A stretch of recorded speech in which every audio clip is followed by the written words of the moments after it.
Welcome to The Lightest Tread, the official podcast of Soul, where we speak to extraordinary and ordinary people who do ordinary and extraordinary things that are good for their bodies, good for the planet, and typify the soul of adventure.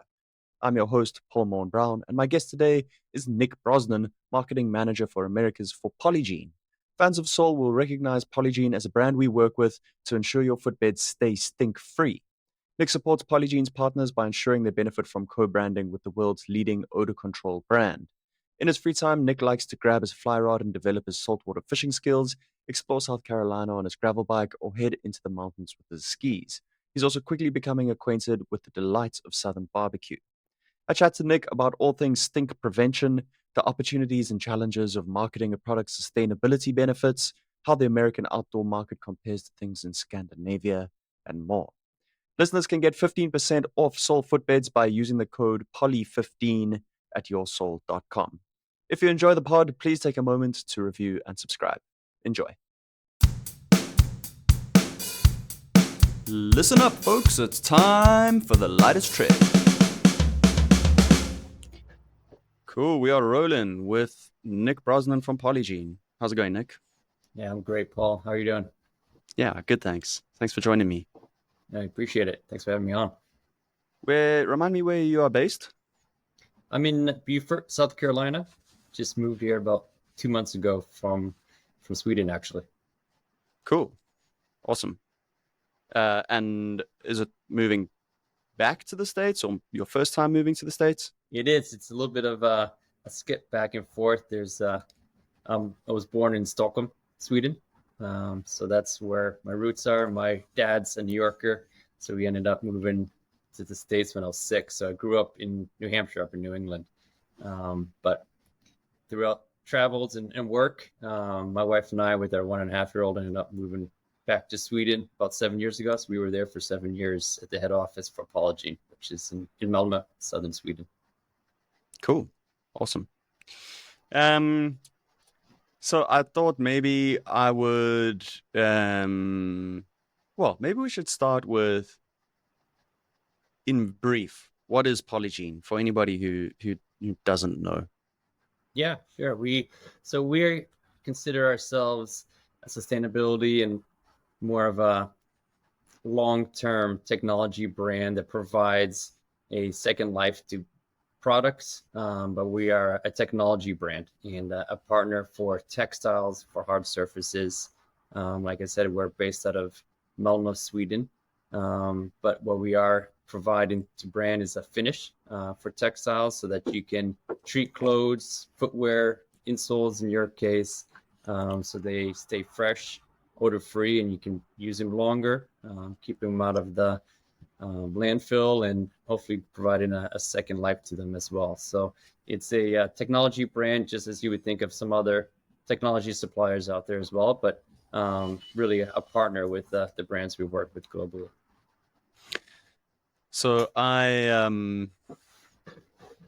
you know how in life you have these sort of cringy moments that you look back on from your past that sort of will just pop up in your mind and keep you awake at night. Or I had this one interaction where I was meeting an ex-girlfriend's parents, and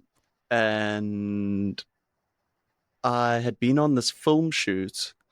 I was working for a production company at the time, and I'd been on this shoot filming rhinos in the bush in South Africa, and I'd been wearing these janky old running shoes that I'd probably had for too long at the time, and it had rained, sort of South African bushveld rain, just heavy rain. I got my running shoes soaking wet. I only had one pair of shoes with me, apart from the shoes that I was going to be wearing at the wedding that we were going to subsequently, once I'd met my girlfriend's parents. Sweating, hot, and yeah, the shoes, I just developed this particularly pungent, horrific stink to them. And I leave this film shoot, and I go to my girlfriend at the time's parents' house, and I'm aware of this smell in my shoes, and I even take them off and leave them outside. But I remember sitting in the first interaction with my girlfriend's parents, meeting her mom, being able to smell the lingering smell Oh, of my jeez. shoes What a the spot. whole time. Um, If you could do a sniff and scratch and sniff on the screen right now, you can almost picture what that's like exactly, right now. exactly. So I just thought I'd start off with a little anecdote from my past.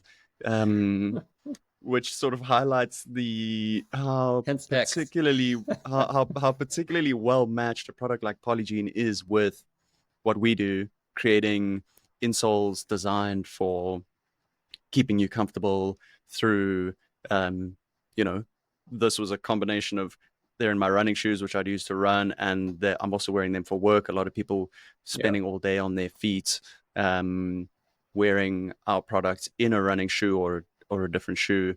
Um, and I just wish had I had some high quality odor control in that old pair of sneakers, I might have saved myself one of the sort of most lingering, embarrassing memories that I Oh have man. from my whole Yeah. life. Well, it Um, sounds like quite the story, and I'm sure. Yeah, it's something when you start noticing it, you're in a bad spot, right? But yeah, and funny enough, a lot of times it's the partners um, who appreciate Polygiene the most, or like the hockey moms, if you will.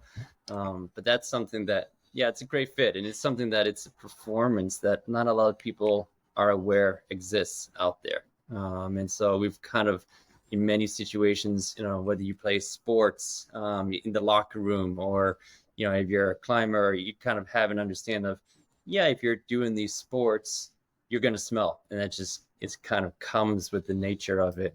But once you start understanding that it doesn't have to be that way, then you start realizing, wow, why isn't this technology in more things? And why haven't I come across this before? So there's really kind of a aha moment that you have once you start testing and using clothes and gear that have that odor control performance. So yeah, we've been a little of the background for us coming to how we could have helped you out in that situation. Polygiene actually started on the medical aspect. This is back during the SARS pandemic.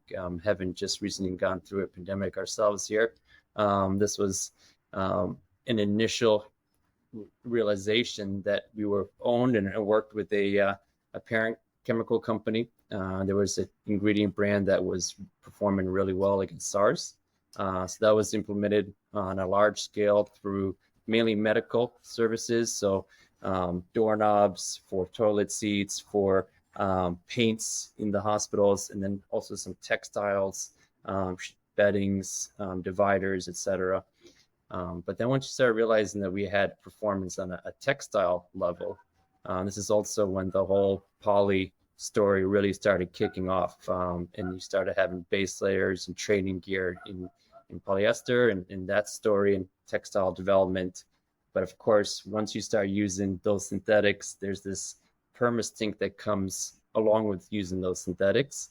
And then we started realizing, hey, we have something that works on that side of that of odor control, and we could bring that to particularly the outdoor sports industry.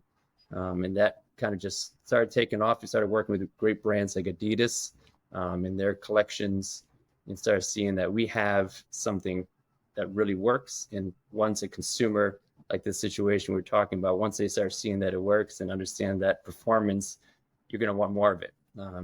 There's a great understanding of, hey, I don't have to have this tank. I can, there's a lot of benefits that come from it as well. There's some other sustainability aspects that grow from that that we can talk about later. But just that initial performance is massive.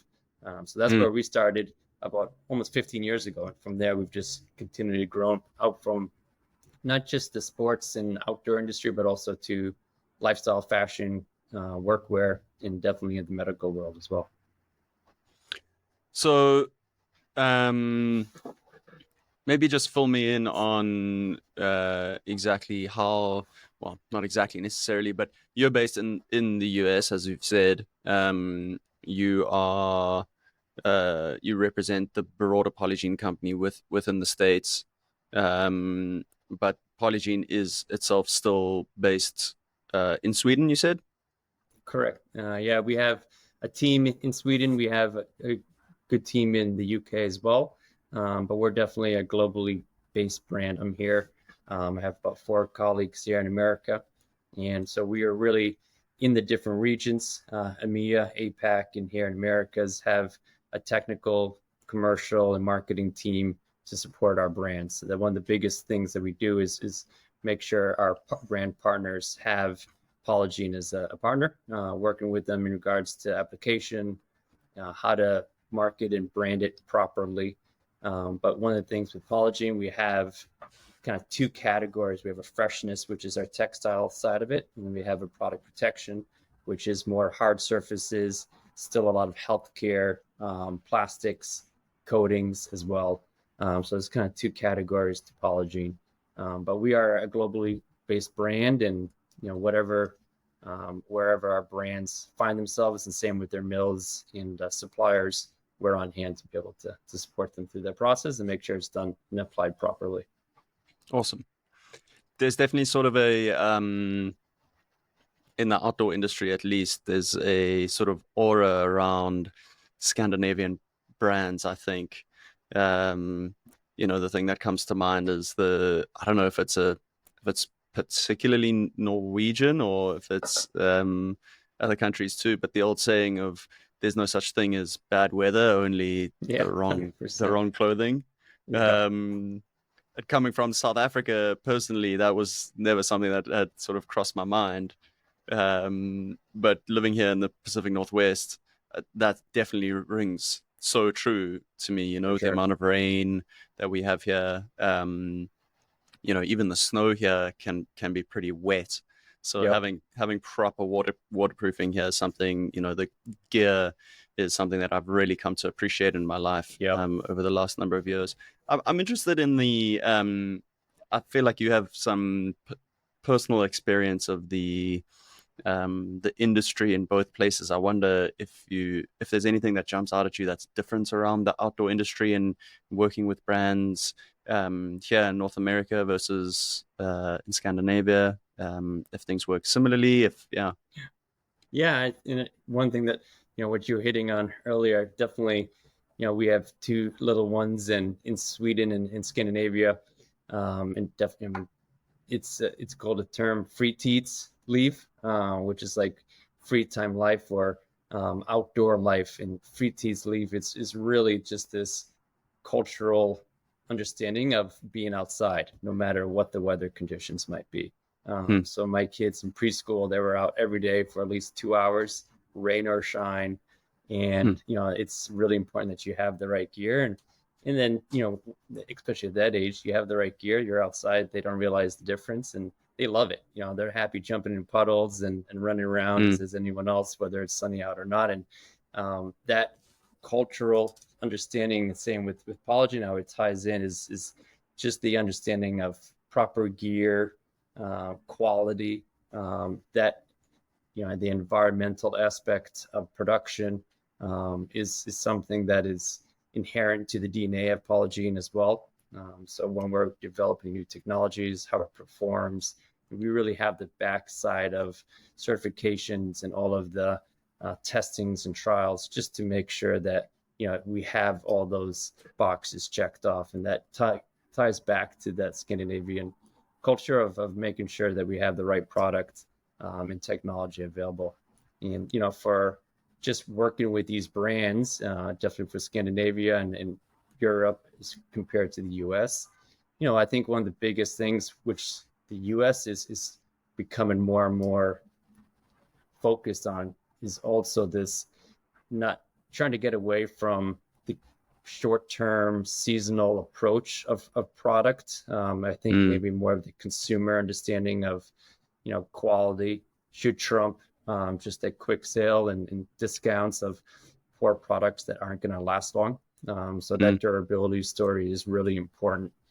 And Scandinavia is definitely a lot more advanced in having opportunities for products to continue their life cycle, for secondhand, making that ease of whether it's a backpack that you're not using because you've changed sports or your body has changed or whatever it might be, that you can put that onto a secondhand market, and the ability to be able to have that carry on its life cycle. And in Sweden, in Europe, is definitely, really far ahead, and also for the messaging and the consumer and the research they're doing into the products and brands is quite advanced on that aspect, and also for taking care of products. So whether you're patching it up yourself, trying to keep products alive longer, is something that is great to have seen. And coming back to the States now for 2 months,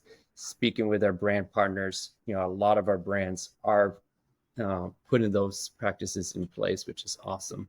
So that's great to see. For sure.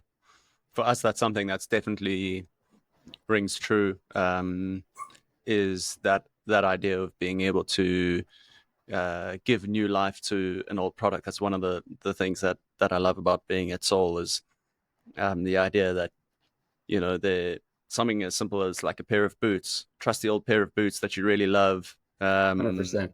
but that the inside might get a little bit beaten up. That factory insole, that's just a flimsy piece of foam, might be completely worn through, but the leather's good. The outsole still grips. It's still, but if you slip a new pair of footbeds in there, then they feel brand new. Probably feel better than they did when they first arrived. Absolutely.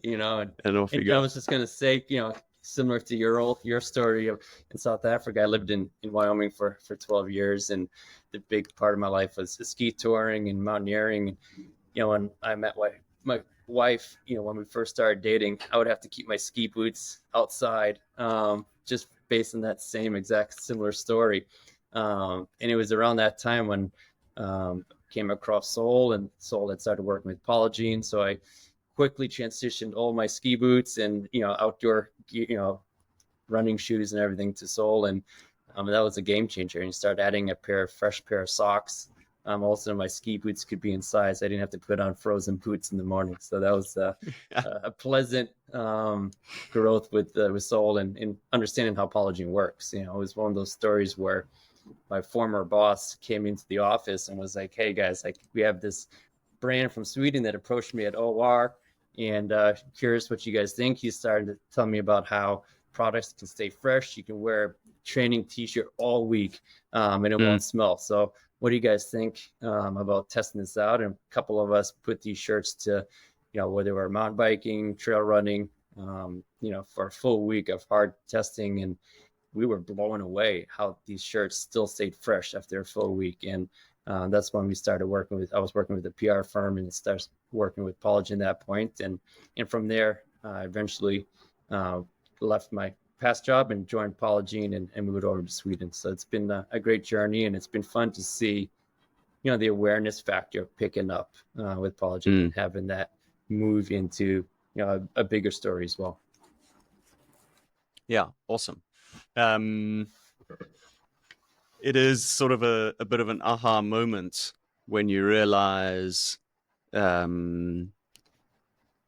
the efficacy of something like Polygiene, or something like a new pair of footbeds you put in your shoe, or like, I don't have to throw away my shoes. I can actually keep on wearing these. I don't have to wash my gear once every,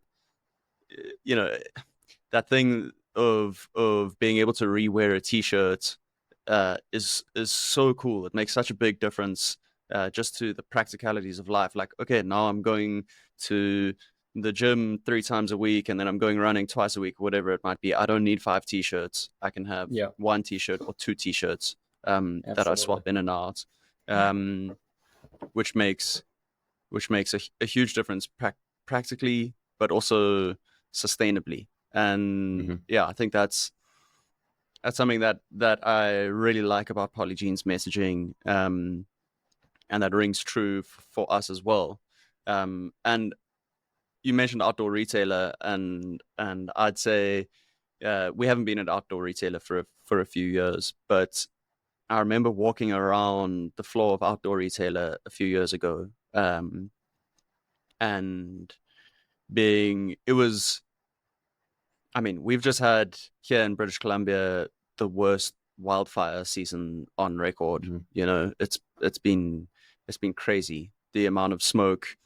You know, early in the summer there was New York was completely clouded in smoke, and everyone was suddenly like, "Oh, whoa, what is going on up in Canada?" Um, you know, the horrific fires in Hawaii. You know, um, but I remember that year in particular, it was my first summer in Vancouver, and Vancouver had just had a couple of weeks of like really, really smoky skies. And it was freaking me out, as it always does. You know, this sort of oppressive, very present, constant reminder of like things are not actually okay right now Mm-hmm. in the world. And I remember being really anxious about it, and thinking, you know, it's very easy to sort of get overwhelmed by the issues around climate change and the problems that we face. But I remember a slight sort of psychological antidote to that being walking around the Outdoor Retailer floor and seeing the incredible, and this was back in 2018, um, already, you know, and seeing the huge emphasis that was being placed on sustainability around the floor. You know, almost every brand there, all outdoor industry brands, had a particular emphasis on a sustainable angle to their products, um, which is awesome to see. The thing that I really like about Polygiene, and that I think ties closely to what we do at Soul and Recork, is Mm-hmm. the fact that there is, like, I think that the real strongest way to do it is to say, here's something that you shouldn't buy because it's sustainable. You should buy it because it performs a particular function for you. It makes your life better in these ways. It adds value to your life and to the gear that you're buying. And it also happens to be the case that that has a positive impact on the environment. Um, so the sort of founding story for Recork, we had sold recycled wine corks to create insoles, and the whole way that that started was our founder Mike was was kind of thinking about, like, we need to figure out a more sustainable way of doing this, um, and the light bulb moment came when he was at this cabin on the ocean shore, and the floor of the cabin was old cork flooring that had been there for something like 60 years, you know, and he was sort of admiring the floor and the quality of the floor and how it was always kind of clean, and it was, you know, cork is also naturally antimicrobial and Yeah, it's moisture wicking, absolutely. and it has all of these natural, it's light, it's buoyant, it's insulating, it has all of these beautiful natural properties. Mm-hmm. And that was the thing that sort of went off in his mind was, That's this great. is such a beautiful, useful, versatile material. I wonder if we could use this. And then he realized, oh, not only is it all of these things, it also happens to be this mind-blowingly sustainable material. Yep. And I love the fact that that is the way that Polygiene works too. And so, yeah, I wonder if you could speak to how the sustainability messaging works for you guys, because at the core, as far as I can figure out, you know, as we've discussed, if your clothes and the things you use are treated with Polygiene, you need to wash them less, Mm-hmm. and fewer washes means a smaller impact. Yeah, no, that's a great story, and love. I didn't realize that story, the background of a recork, and it is. I 100% have those in my shoes, and I think that story of, because once you have a product that stinks, there's nothing you can do about it. You can't patch it. You can't just resole it, and it's okay. No one wants that product. So that's just going to get tossed no matter what it is, whether it's a t-shirt or a pair of shoes or backpack, no matter what. So, we have this performance, and the number one aspect for as any other technology brand is performance. So 100%, it has to work day in, day out. And we have a couple other technologies of how to mitigate that odor performance and minimize that. But it has to work no matter what. So when the consumer sees that Polygiene logo and that brand, that hang tag, that message, they know, okay, this pair of shoes with my insoles are 100% going to stay odor free and going to work day in, day out. So there's that initial kickoff with the brand recognition. But then as you start using and understanding products with Polygiene, it's a little bit what we call like a growth curve of you then become an ambassador for the brand that you should be using this in other products. And once you start doing that, you start realizing, okay, great. Not only am I staying fresh when I'm traveling or if I'm going to a presentation or going to a date and I take off my shoes and go to meet someone that I can feel confident that I'm going to be okay and not find yourself in that situations when you're in South Africa. But okay, now I'm actually washing products less. And what does that mean when you're washing a product less? You're saving water. There's going to be less microfiber shedding. The shirt or the product itself is going to stay in better form. It's not going to lose its shape. It's not going to be fading. So now you start having, oh, this is pretty cool. This has a longer lifespan for the product. Like I can use this again and again and be psyched on it. And then there's, the additional, like we were just saying, is once you're perhaps finished with that product and in our change in sports or, it's you change in fashion sense or whatever it might be, and you want to sell it. Like now the product is still in great shape, smells fresh. I feel fine selling that product onto the secondhand market, and that product can continue living and moving on. And that's one of the great aspects of that kind of life cycle analysis of a product, that it can continue moving on. And one thing for us, and this is a consumer behavior that we're working on, which is one of the toughest things to change. As we're little ones, we're kind of programmed. As soon as we come home from school, we take our clothes, we throw them in the hamper or the laundry bin, and it gets washed. That's just kind of like programmed into our day-to-day growing up. And it's really tough as we become adults. Honestly, I don't know about you or know many people who enjoy doing laundry. In that sense, I'm kind of one of the laziest people. I can, looks clean, don't have any spills on it. I have two little ones, so that's not always the case every day. But, if I can use it again, I'm going to keep it out of the laundry bin. And that's going to just save some time for the amount of clothes that are being washed. But then I'm also, keeping water, microfiber, detergent use out of the system as well. So, you start having this consumer change of being a little bit more mindful of the product. And, Polygiene, we have an overall umbrella mantra for mindful living. And for us, that really means to take a step back and take a little bit more of a mindful approach to our products. And so, before you wash it, can you just use it again? Can you patch it before you throw it away?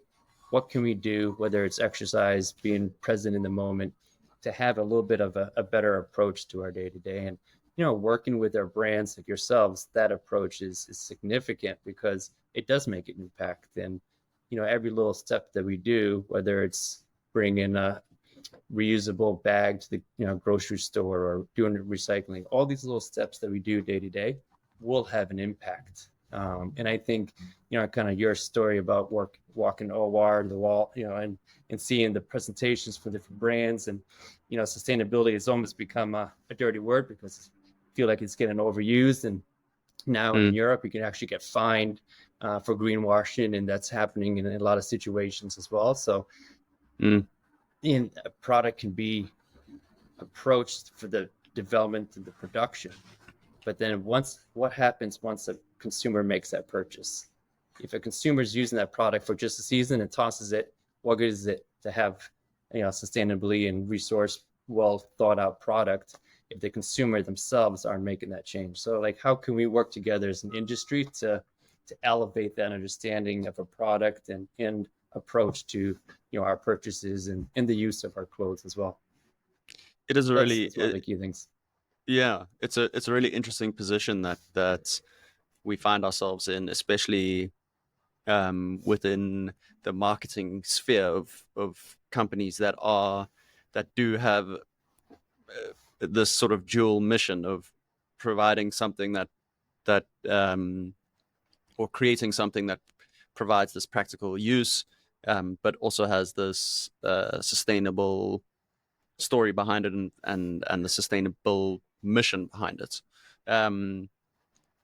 That's yeah, it's an interesting position in that it's like you don't want to become um preachy about it. You don't want to, and the sad fact is that a lot of people are kind of slightly put off even by Mm-hmm. talk around sustainability. They feel um, slightly sort of patronized or pressurized, or Yep. everything's so politicized these days. Um, so it is a sort of delicate balance and an interesting position we find ourselves in to sort of it, be educating the way that we tell stories, and the way that we represent the brand's stories, um, in such a way that says you should get this because you're going to love it, but also you should get it because it's going to create this benefits not only in your life but to the environment in general. I think it's a really interesting place to be. Do you have Yep. any sort of reflection on the way that people respond to that messaging? Um, yeah. Well, and I think this has been really cool to see. And America is definitely, as in most things, culturally ahead in regards to the communication, the storytelling, because we are a nation of storytellers, and everyone has their own story to tell. Whether you're a hardcore XM guide up in the Tetons, Mm, bringing people up to the Grand, or whether you're a family in the suburbs of Boston and you're going for a small micro tour with your family to the nearby park. Like, that's still an adventure in itself, and that should be applauded for being outside in spending the time in nature, whatever that might be. And America has done a really good job, because you still see that a lot in Europe. It's becoming more open, but it's still pretty core in regards to the communication and the marketing about what an outdoors person is. But I think mm, this is something in Scandinavia has this free teeth leave, like I was saying, where it is just about being outdoors and taking your kids for a fika or a picnic in the local park. And I think whatever that story is, that product should perform the same for the XM guide or for the family outside of Boston for the going to the local hike or whatever it might be. In Polygiene, what we've been trying to do as well is, working with our, great outdoor brands, but also like, how can we democratize or open this up to the public in another level too? So this is a performance that the family that maybe doesn't have the means to be able to buy, the $100 training T-shirt or have a new outfit for the new season. If they're going to, whether it's even Kmart or Costco, how can they buy a product that's going to perform and still make that experience enjoyable and memorable, and set in place for the younger generations that interest to be outside and become the next advocates. And that's something for us as a brand that we're really working on to help elevate that the understanding and the awareness that you can have this, especially when you're starting to look at skipping a wash load, saving time.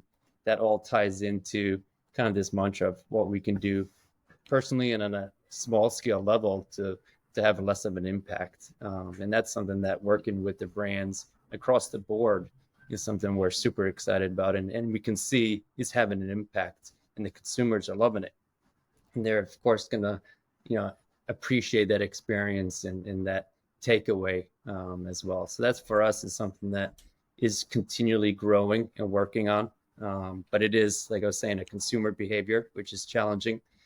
So working with brands like yourself to, how can we get that message across to the consumer? How can we share it? What can, of course, we have our branding assets. We use that messaging and bring that data across for how it performs and how it can benefit the end consumer. But a lot of it is just also word of mouth. Once you start using these products, you can start sharing with your friends of, hey, I just wore this t-shirt for 4 days straight. Like, this is insane. This is pretty cool. Have you heard of this brand Polygiene? And that's, that kind of word of mouth is also one of the key things that we've grown a lot from. But it's been a great adventure. And like I said, it's about 15 years, but as we're growing into different sectors as well, it's something that carries over from the healthcare to, lifestyle, fashion to sports and outdoor as well. So you'll start seeing that more and more across the board. I love that. I think there's definitely a parallel to what we do, and I love that the idea, the sentiments of getting people outside in whatever capacity that is, helping people to experience being outside and experience the natural world and experience the things that they want to experience at an affordable rate. That's we're all about that. That's all. You don't, people who have foot pain, people who struggle to go on the hike that they might have done 5 years ago or 10 years ago, people who have grandkids and their feet just don't feel the way they used to, but they also don't have $500 to spend on a prescription orthotic made by a doctor. Well, you can spend $60, get this product, enjoy being outside, reconnect with the natural world, rekindle that sort of that thing that everybody has of remembering what it is to just be a living, breathing, organic being in nature, which inevitably leads you to a slightly higher level of appreciation and concern for what's going on in the world around you, which then has this feedback loop almost of, once I'm outside, once I'm enjoying doing the things outside that I love to do, next time I come back to the Soul website, now maybe I am just that much more interested in the product that's made with recycled cork, and maybe I am going to, as you say, have that conversation with my friends to say, by the way, those insoles that I told you about that my feet feel so great, and they also have this one that's made out of recycled cork, which is awesome in all of these ways. So yeah, I love what you've said there about really sort of empowering people to almost generate their own concern for the issues, or not concern, but their own interest, and lead them into the sort of sustainability story and like sphere of thought in a very sort of organic way, in a very natural way, in a way that feels right, that doesn't feel forced. Yeah, exactly. And I think that can be, everyone has their own journey of how to get to that point, but it is something no one likes to be slammed over the head with it and forced. This is what, to be a good person, this is what you have to do. And it is, that general growth. But if we can help continually, of course, do everything on the back end, and, we're Blue Sign, and Okotex, and we have all the certifications, and, and co-apply with all other technologies to minimize water and enclosed loop. And we have all of that in the back end, which all of us as outdoor brands should be continually working and improving on. But then how do we continually just keep educating that consumer and making that available to all groups, whoever, wherever you may find yourself and whatever your means may be. And especially now, like you're saying, with larger fires and hurricanes and everything else, we're going to start seeing more of this pressure, certainly about water crises, and how, like, the Middle East and certainly South Africa now, I think there's a water ban on only a certain amount that you're able to use now. Like, we're starting to work with more and more partners in these regions and say, this is a real crisis. This is a real issue of how do we mitigate how much water we're using. And this is an easy way to minimize that. And one thing we've done, just because we wanted to have some good data on the back of that we can bring forth to people and not just have some nice marketing slogans around it. So we ran a life cycle analysis with Sweco, which is a European environmental consultant. And we wanted to see for real some hard data of what does it actually mean if you skip one wash load. So we ran a trial on a t-shirt, a training t-shirt. And one of the ways that we were able to test this to see is just kind of take it like bare bones, kind of your standard training t-shirt. So if you're looking at like a 90% poly, 10% elastane shirt, and if you did 3 trainings a week and over the course of a year, wearing it twice before washing it, not, asking a consumer or testing that, okay, yes, skip, wear it 5 times before, but just twice. So you're using it 2 times before you wash it instead of washing it after every time.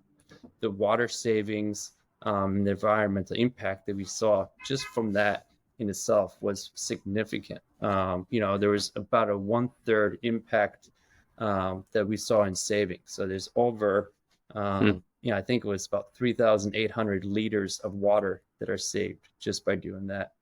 Wow. You can save, the holistic of a whole year by doing so, about 4 days of time. And those are, hard data that you can take away from skipping just one wash load of your apparel. And then if you start, what if you skip every 3rd or 4th? Then you just keeps growing off of that. And that was one of the main takeaways we had. Is it's actually pretty easy to make a big impact if you just are a little bit more mindful, a little bit more focused on how we're applying ourselves to what we're doing day to day. Yeah, fascinating. I mean, when I left South Africa in 2017, Cape Town was in the height of the worst drought in decades, and the city was running, the taps were, there was like a countdown to like D-Day. I don't know, I can't remember what they were calling it exactly, but they were saying like in 60 days, there is going to be no water in the taps. People were washing their dishes and then running the pipe into a bucket and then using that bucket to flush the toilet. And, it was a crazy situation for a built up city. We're not talking about a village where people are, out of necessity, out of a lack of infrastructure or what have you. There just was no water. So yeah, that's within the context of that sort of life experience. It rings super true. So yeah, really, really interesting stuff. I wonder if you could speak a little bit to, some people might be thinking like, okay, this is all very well, but what actually is it? Like, what are you putting? How does it work? What am I putting on my clothes? Yeah, so one, there's, like I was saying, so Polygiene is a technology brand, so we have a lot of different ways to, depending on what the end use is. So depending if it's more of a lifestyle piece that is maybe not drenched in sweat when you're training, certainly something that is like footwear where there's a significant amount of sweat and wear on a product like that. We have a technology to stay fresh. So what it is, it's a small amount of a silver salt that's used as a finishing technology that gets embedded into the fibers themselves. And what that does, it mitigates the growth of bacteria. So it actually essentially punctuates the cell of that bacteria and doesn't let it duplicate. So when bacteria grows, it needs 3 things to really continue to grow, and that's what you get that body odors from. So it needs moist environment, it needs a food source. So when you're sweating, the oils and fats we have is a great food source for that bacteria to grow. And then it needs a nice environment to settle into. So if you have those three items on a product, which you're sweating, that bacteria is just going to duplicate, and that smell is just going to continually grow. And once it's embedded into the fiber, there's a lot of kind of wives' tales of how you can get rid of it, but there's really no great way of getting rid of it unless you're putting it under extreme heat or bleaching it, which of course no one really wants to do. So for us, what we're able to do is just by using this small amount of silver salt, which is essentially the same amount that would be if you filled up your bathtub. So a very small amount, and all that needs to do is just break that cycle of bacteria, and that keeps that product fresh and from becoming overladen with bacteria, than having a product that's just going to smell horribly. So it's a really easy, and it's a nice way to think of how to, at a base level, get rid of that smell. Now we have some other technologies too that are a little bit more focused around, because there's other smells that can come from yourselves, you and I, when we have a lunch or lots of garlic, or we're in a subway or the train, or if we're someone who's smoking, and there's a lot of different odors that we can be around. And so there we have a silica based product that is encapsulating and breaking those odors down. But for products that have high sweat, really high aerobic, in your case it's Stay Fresh, which is a silver salt technology, and that helps break those odors down at the base level. Awesome. And that silver salt is it's silver mixed with other things. I mean, it's not, I guess. mean, it's so one thing that we have is, so we work with your supplier, so where those textile sheets are made, and that's say if we compare it to Merino or any type of wool, whether it's alpaca or cashmere, any type of those, the way those help mitigate smells as well is it moves moisture around, so it helps cut down the amount of moisture in there, whereas synthetics, they help move moisture, but they're a lot more durable. But then you have those little pockets where the bacteria can sit and grow on the fibers. So the coating and the finish that we have with Polygiene can be added when you're doing the dyeing process, or it can be at a number of different ways at the manufacturing level, because that's where it sets and gets heat set into the textile, so it lasts for the lifetime of the product. So it really is going to have that durability that is needed to be worn over and over and keep performing as promised as well. Awesome. And it's you refer to all of the sort of safety certifications, and I guess people might be hesitant to have something that they think of as like a chemical additive to Of course, clothes that they're wearing right on their skin. That's why it's so important. I think definitely as a Scandinavian brand that we have all that back end and testings in place. So if there's any concerns, we of course can prove that. But I think the biggest thing is, how can we, of course, I mean, we're made of, where chemistry is happening every day on us. And so how can we look at supporting on a larger scale, similar to if you were to look at, an electric vehicle, the production of it is quite significant.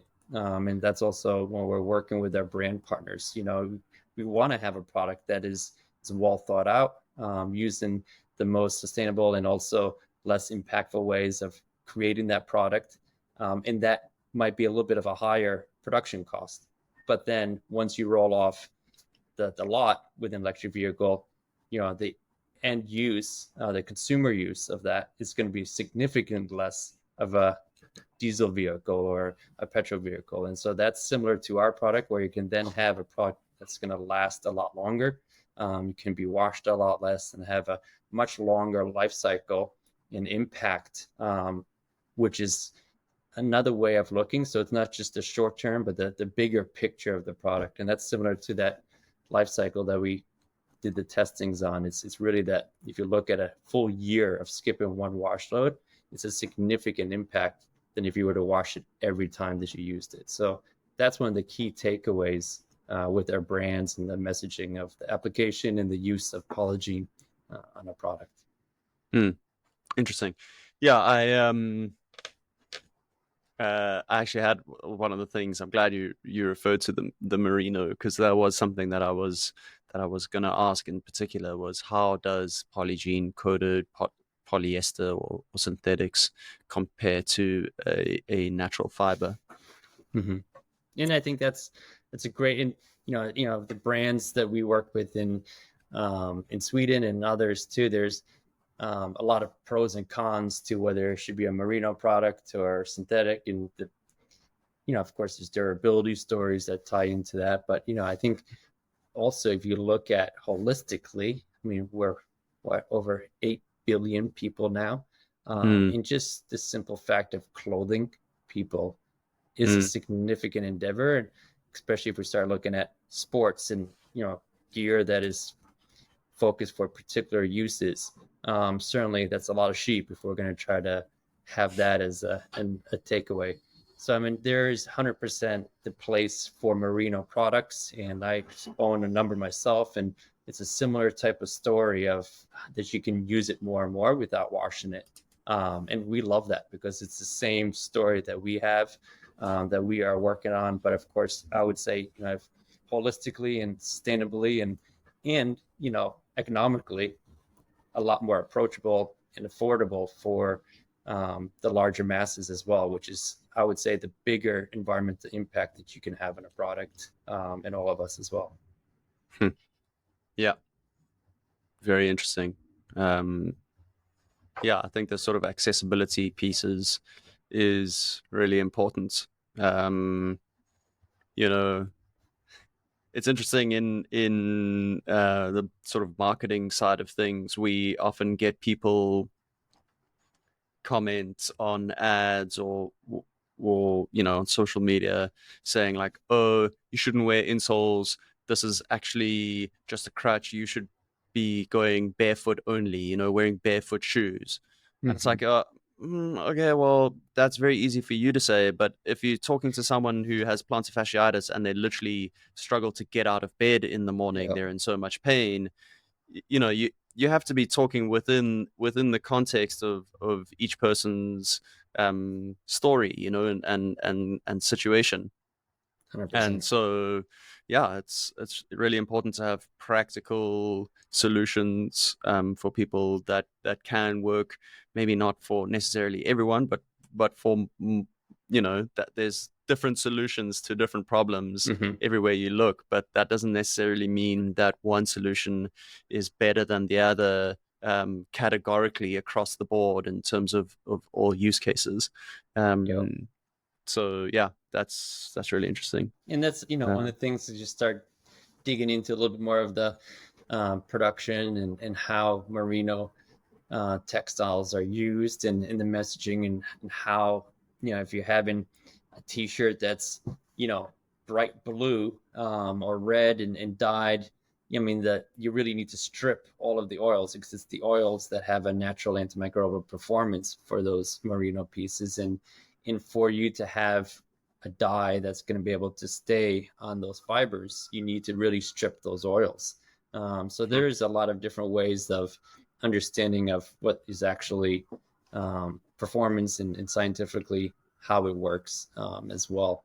But that, like you're saying, I think is totally true. If you have the means to be able to get those products, then that's awesome. But for the, how to supplement, and also for what works for you, it's really important to look at how can we provide a larger solution to the masses. And also, if you're looking at your own closet, maybe you and I are a little bit different, just being in the industry that we're in. About 10, maybe 15% of most general people's wardrobe is sports clothes. The rest is our everyday clothes that we're living in, going to work in, traveling, and those are the pieces that we need to look at as well. And how can those items become more multi-use when we're traveling, hiking, going to work. I think a little bit the pandemic of this hybrid of working from home, working from the office has also changed that a little bit as well. To have that kind of gray area of your clothes. But that's something I think is really important if we're going to have an impact. How can we reach out from just the sports and outdoor industry as well? And so that's where we really are seeing some of the biggest growth and excitement too of being part of those discussions with the brands. And I think what if you're looking at your items as well, it's great. Like also your work boots, it's your trail running, your ski boots. It really carries over. If you're a healthcare professional, you're on your feet all day, and that is performance and the comfort, and is so important to have something that's functioning and working for you, but also can stay fresh all day as well. Awesome. 100%. Yeah, you've suddenly got me thinking like, oh yeah, this actually should be the criteria by which I judge all future clothing purchases. Is it going to stink or not? Because that is a serious consideration for me. Is how often I'm gonna, I'm wearing a Merino t-shirt right now that I wear, 3-4 days a week happily. Just get up, I don't even think about it, just put on one of my black Merino t-shirts and off I go, where I go for my day. But yeah, definitely should start considering it more in my not just the black t-shirt wardrobe, which is not extensive, as you alluded to. Well, I mean, it is great. I mean, it's the Johnny Black, you can't go wrong with black, right? I mean, go wrong, and I think as people coming back to the offices, and if you have like a running kit with you in your desk, a pair of sneakers, your running clothes, you don't want to be that person in the office either. I think especially having work from home and having that hybrid story, we're kind of used to starting to incorporate hopefully some more active and healthy habits as well. And so whether you're running or doing a workout or whatever it might be during the day, when you have your kit at the office, it doesn't stink. So you can have it there for throughout the work week, get your workouts in, Monday to Friday, bring it home on the weekend, wash it, and then you can continue it on instead of, every day bringing it home or sticking up the whole office. Having that kit is something that is awesome. This is great. This is a low impact, and the rest of your colleagues can appreciate it as well. Yeah, for sure. All right. Awesome, Nick. Well, yeah, I found that super interesting. Really great aspect to what we do as well. Great to know that our products are treated with the sort of highest standard of stink protection, in terms of people's beloved boots and sneakers. And yeah, appreciate your time. Is there anything else you wanted to mention or chat about before we sign off?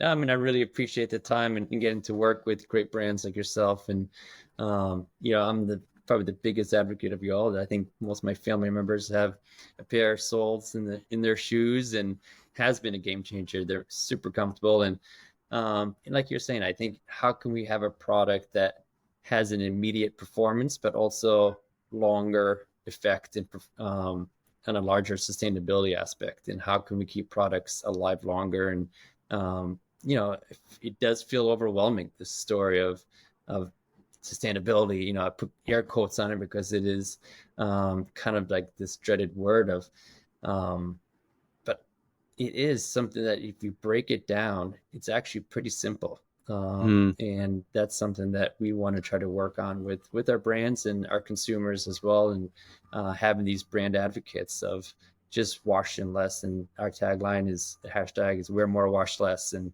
really at the end of the day, that's what it's all about, and just taking that small step. So we really appreciate working with you all. It's been great speaking with you, Paul, and hopefully we'll meet up sooner than later up in the trail or in the mountains somewhere. But it's been a great conversation, and I look forward to speaking with you again. So that's it, folks. Thanks again to Nick for joining me, and thanks to you for listening. Don't forget you can get 15% off at yoursole.com by using code POLY15 at checkout. Have a good one.